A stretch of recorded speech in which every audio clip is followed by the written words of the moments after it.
Maximilian landed in Chicago this morning. Cyrus's voice crackled through the speaker of the phone on Aiden's desk. Aiden's ears perked up as soon as he heard Maximilian's name. Maximilian is back? This is the day I've been waiting for so long. I'm heading to the airport to meet him now, Cyrus continued. The rest of the Tiger Group captains will be joining us soon. I sent Lara there to pick you up. You can ride with her. Aiden looked up at Lara and nodded. Thanks, Cyrus. Does he know I'm back yet? He's heard the rumors, but he doesn't know anything about you besides that, Cyrus replied. The corners of Aiden's mouth curled into a smile. Good. Make sure he doesn't find out anything until I give the word. Understood, Tiger. It's your decision. I'll see you there. The line went dead as Cyrus hung up the call. Aiden set down the phone and ran his fingers through his hair. I can't let Maximilian know who I am. Not yet, he thought. 18 years ago, Raymond killed my father and took everything away from me. That's the only reason Maximilian is running things right now. I can't trust him any more than my father could trust Raymond. If he's up to something, I don't want to give him a chance to cover it up. Best to keep my identity a secret for now. What's wrong? Asked Lara, noticing Aiden's furrowed brows and the scowl on his face. Aiden shrugged. Nothing. You seem pretty angry, Lara insisted. Does it have something to do with Maximilian? As soon as Cyrus mentioned his name, you started brooding. Even when we were kids, Naomi could always read me clearly, even when I wasn't saying anything. Aiden remembered. There's no use lying to her, but I'm not ready to tell her about Maximilian either. I will tell you everything, when the time is right, Aiden stated firmly. Let's go. Lara remained frozen in place for a moment. Aiden knew she wasn't the type to give up easily, so he got up from his desk and headed toward the door, making it clear that he didn't want to talk about it. She nodded and followed him out without saying another word. After getting into Lara's car, they drove for almost an hour through the gritty outskirts of Chicago. They got off the highway near the airport, finally arriving in front of an unmarked airplane hangar.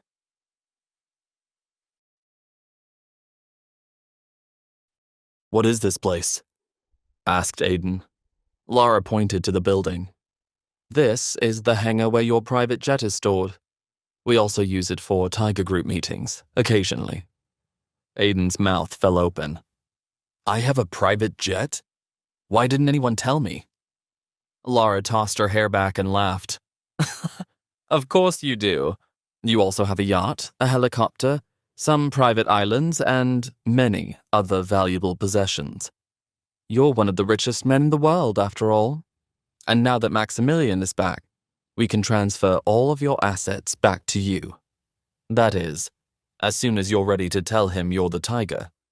Aiden chuckled. All in good time, Lara. All in good time.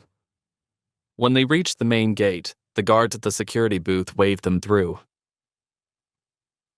Looks like everyone else is already here, Lara said, nodding toward the cluster of black luxury cars and SUVs in front of the building. After they parked, Lara began to step out of the car, but Aiden stopped her.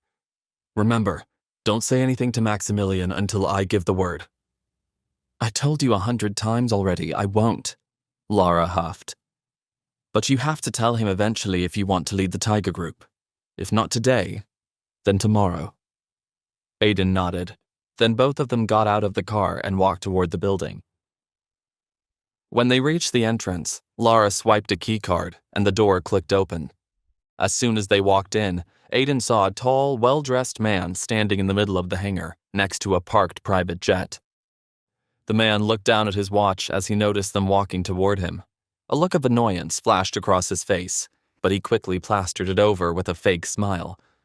Lara, I'm so glad you finally decided to join us. You're late. This must be Maximilian, Aiden thought, studying the man carefully. His face is exactly like his father's, minus the scar, but he has the same cunning in his eyes. Suddenly, it dawned on Aiden that Maximilian was staring at him too. Without warning, Maximilian pulled a gun from inside his coat and pointed it at Aiden's forehead. "Who is this, and why did you bring him with you?" he asked Lara. Aiden could feel the cold steel barrel pressing against his skin. "Maximilian, what are you doing?" Lara shouted. "Do you really think I would bring someone here if I didn't know they were trustworthy? This is my business partner, Aiden Callahan. I can vouch for him." Aiden remained completely calm. Maximilian, on the other hand, was starting to sweat. "Why are you bringing an outsider to such an important meeting? You know we have a spy among our ranks. We can't trust anyone these days, let alone a complete stranger." "He seems nervous and trigger-happy. Not a great combo," Aiden thought. "Maybe I should just tell him who I am and get this over with." "There's no need to worry, Max. You can put away your weapon," Aiden assured him. "My real name is Aiden Gibson, not Aiden Callahan. My father was Samuel Gibson. I am the Tiger." On hearing Aiden's introduction, Maximilian froze for a moment. Then he burst out laughing. "Wow, you almost had me there for a second. Where'd you meet this guy, Lara? Acting class?" Maximilian's smile suddenly disappeared. "No one called me Max without my permission." He prodded Aiden's forehead with the gun. "But Maximilian, this really is the Tiger. Please put down the gun before you do something you regret," Lara pleaded. Maximilian scoffed.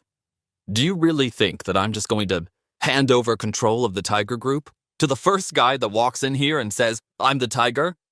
If you really are who you say you are, tell me, where have you been all these years? I'm going to need some proof." I could just show him my ring, Aiden thought. But his attitude is starting to annoy me, not to mention the gun pointed at my head. It might be time to teach this guy who's in charge. "You want proof?" Aiden smirked. "I'll give you proof." In the blink of an eye, Aiden sidestepped and disarmed Maximilian by bending his wrist back and snatching the gun from his hand. Then he swept out Maximilian's legs, knocking him to the floor. Now, Aiden was the one in control, standing over Maximilian, holding him at gunpoint. "Is that enough proof for you, or do you need more?" Aiden snarled, keeping a firm grip on the trigger. "You really are the Tiger, aren't you?" Maximilian looked up at Aiden, his eyes wide with fear. "There aren't many men who could take me down that easily." "I thought you weren't going to tell him," Lara said with a wink as she stepped in next to Aiden. "It's amazing how quickly plans can change with a gun to your head," Aiden chuckled as they looked down at Maximilian trembling on the floor. "Please, forgive me, Tiger," Maximilian begged, holding his hands up in surrender. "I heard rumors that you were back, but I didn't believe it. There's a spy in our organization. That's why I was being so careful. I've worked hard to keep the Tiger Group running smoothly in your absence. The last thing I would want to do is offend you." "Don't worry, I don't take it personally," Aiden replied, keeping the gun trained on Maximilian. "But I'm not letting you off the hook yet. There are a few questions I've been dying to ask you for a very, very long time." "Fire away," Maximilian said, immediately regretting his word choice. "I mean, not literally. Don't shoot me. But ask me anything, and I'll tell you what I know." A series of images flashed through Aiden's mind. His father's last request, the scar on Raymond's face. He had waited so long for this moment. Now, he just needed to find the words. "Did your father ever tell you where I was all these years?" A puzzled expression clouded Maximilian's eyes. He shook his head. "My father? Why would he know anything about that?" "Because your father killed my father," Aiden shouted, his accusation echoing off the high ceilings of the airport hangar. Maximilian's eyes bulged open wide with surprise. "Now it's time to tell me everything that you know," Aiden growled, staring at Maximilian down the barrel of his gun. What does Maximilian know about Samuel's death? Will he hand Aiden the keys to the Tiger Group without a fight? What will Aiden do now that he's back in charge? Wait, that's not the end. You've just had a free taste. Now get the full story on the Pocket FM app, link in description. Check out our next video and playlist, and don't forget to like, share, and subscribe.